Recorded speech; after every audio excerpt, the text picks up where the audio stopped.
Hoje, na Câmara, o ministro Paulo Pimenta participou de uma audiência da Comissão de Constituição e Justiça.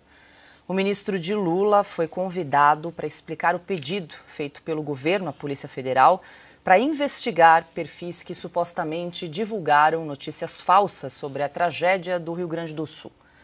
No ofício enviado ao ministro da Justiça, Ricardo Lewandowski, Paulo Pimenta pediu que o senador Cleitinho, do Republicanos de Minas Gerais, o deputado Eduardo Bolsonaro, do PL de São Paulo, e outros parlamentares fossem investigados.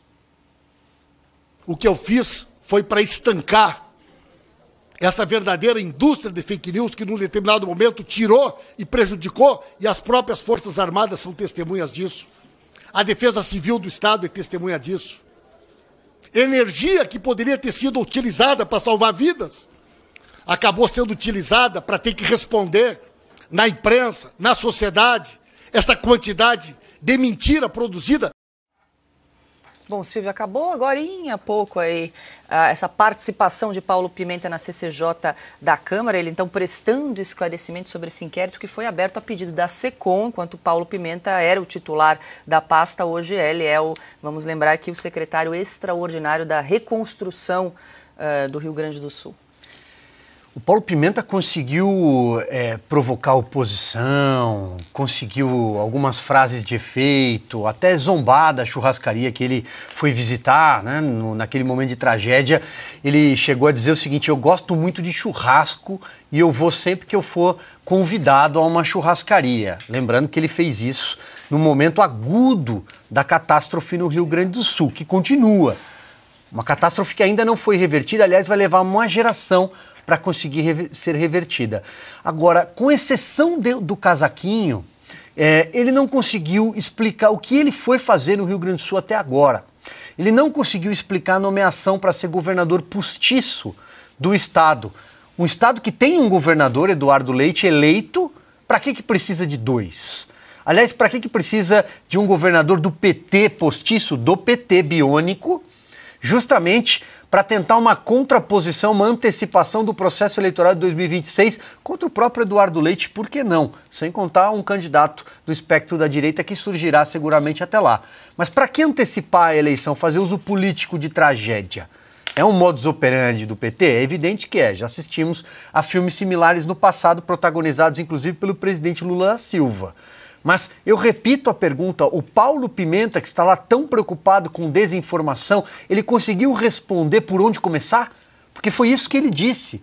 Na primeira reunião do Conselhão, diante para 300 pessoas, num telão, a primeira frase que ele disse foi essa: olha, eu não sei nem por onde começar. Está fazendo o que lá, então?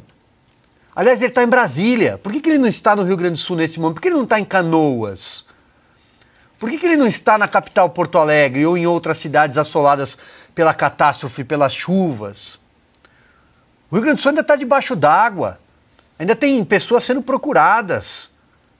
E o que é que ele está fazendo na Câmara, batendo boca com outros deputados? Se essa é a função, se essa é a intenção dele, tira o casaquinho e reassume o mandato de deputado. Ele foi eleito, é verdade, segundo ele, com uma montanha de votos.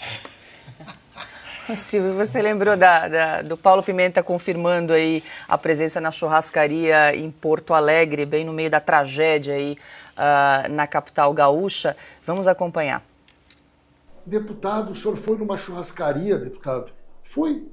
Tinha um evento, eu fui convidado por uma entidade de empresários, foi marcado na churrascaria Santo Antônio, era pública, e eu gosto de churrasco e vou ir sempre que me convidarem. Sou gaúcho. Os gaúchos, no geral, gostam de churrasco.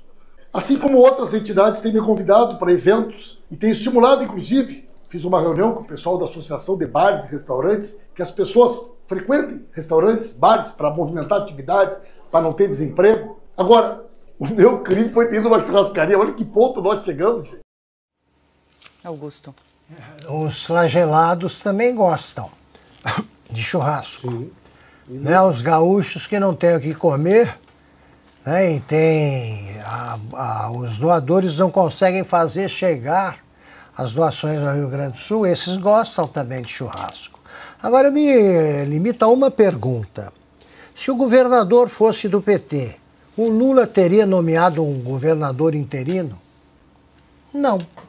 Foi esse o presente que o Lula deu para o Rio Grande do Sul, o Pimenta. Você manda uma tragédia para cuidar de outra tragédia. Piotr. Ele não faz nenhuma diferença entre legalidade e moralidade. Ele acha que está tudo bem. Ele não entendeu a gravidade dessa frase dele. Vou só reproduzir o que Augusto perguntou agora. Os flagelados também gostam de churrasco. Gostam de ir a bares e restaurantes, estão dispostos a receber convites de entidades.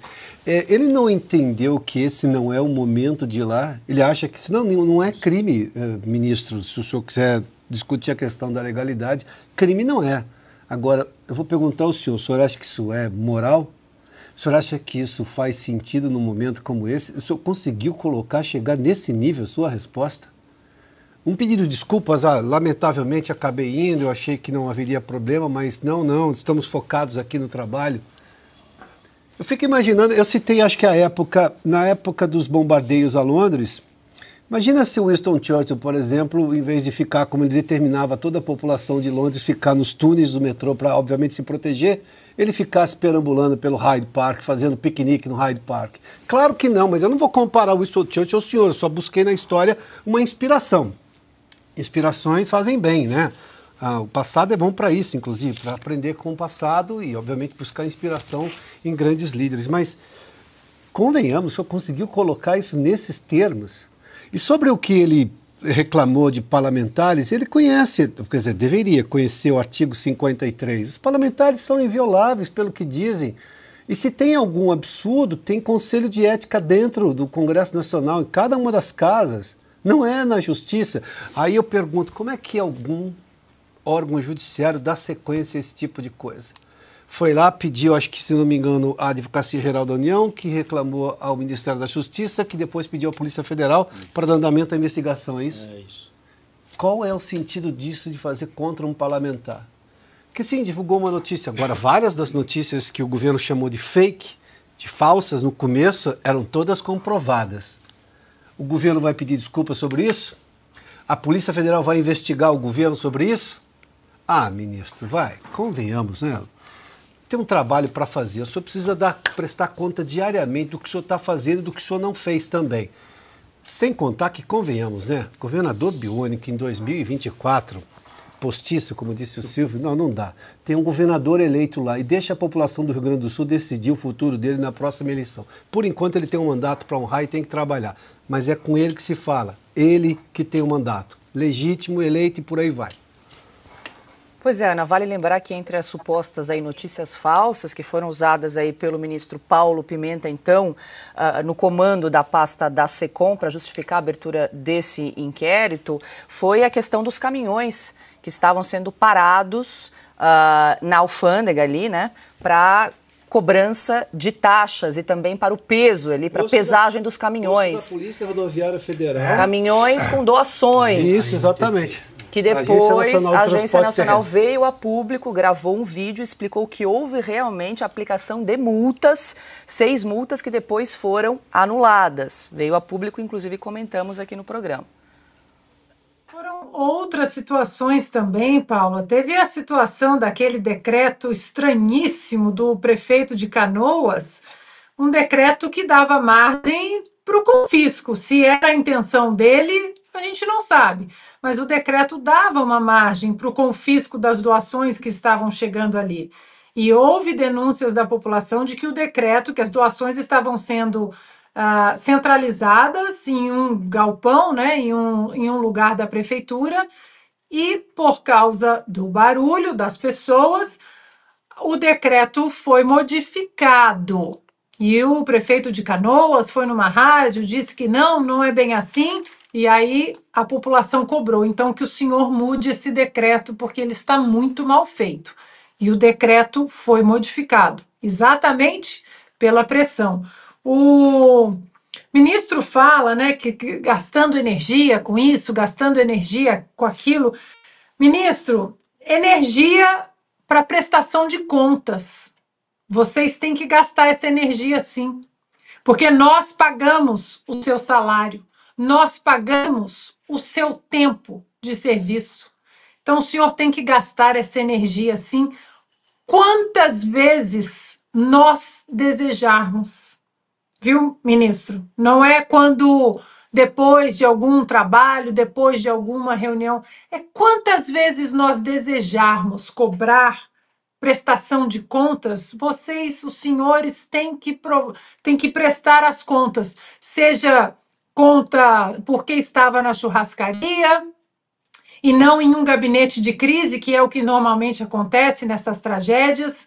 Os gabinetes são movidos exatamente para os lugares de crise e dali as reuniões são feitas, quentinhas que chegam, vocês poderiam tranquilamente continuar comendo seu churrasco dentro de um gabinete de crise. E seja em relação à churrascaria ou a qualquer outro caminho, ministro, informo novamente, vocês vão continuar tendo que prestar contas e gastar essa energia com a gente, porque a gente não vai abandonar agora as rédeas do que acontece no Brasil e principalmente o que acontece no Sul, porque o brasileiro está de olho nos conchavos entre o atual governo e as tais empreiteiras que nós sabemos que trocaram de roupa, mudaram de nome e que podem fazer parte da reconstrução do Rio Grande do Sul. É isso, Paulo.